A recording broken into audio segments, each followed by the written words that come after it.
parle beaucoup du métier de product manager, mais on va parler du product management en général.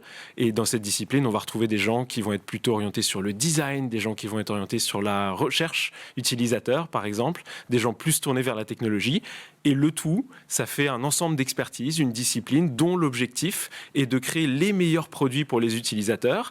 Et on n'oublie pas le côté business. Une fois qu'on a ferré en quelque sorte un utilisateur, qu'on lui a mis entre les mains le meilleur produit digital possible, on essaye de capter un peu de cette valeur-là pour l'entreprise. Et donc, ça se traduit généralement par du revenu, par du chiffre d'affaires. Voilà. Et c'est ça le product management. C'est l'art de créer le meilleur produit possible et de capter une partie de cette valeur pour générer du revenu pour l'entreprise.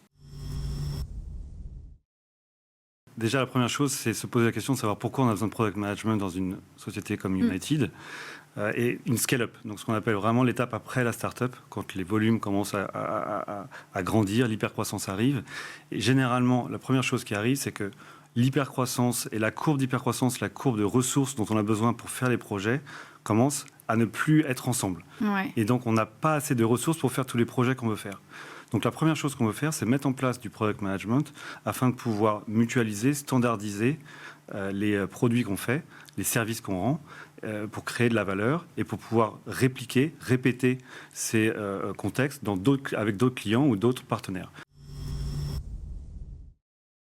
L'objectif de la phase de découverte, c'est d'identifier les endroits où on aurait le plus de valeur. Et le tri se fait sur l'endroit où on a le plus de valeur. Alors on peut avoir une valeur uniquement client, on peut aussi réfléchir à une valeur un peu business. Donc nous, on l'a abordé de cette manière-là. L'idée, c'est vraiment de faire cette phase de découverte, de discovery, identifier les endroits où on peut apporter le plus de valeur et en faire un différenciant. Donc nous, on l'a abordé un peu comme ça.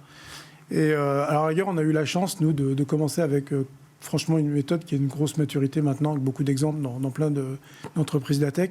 Donc pour une entreprise comme Manutan, qui n'est pas une entreprise de tech fondamentalement, on a le bénéfice de toute cette expertise-là. Mais c'est comme ça qu'on fait le tri. Ouais.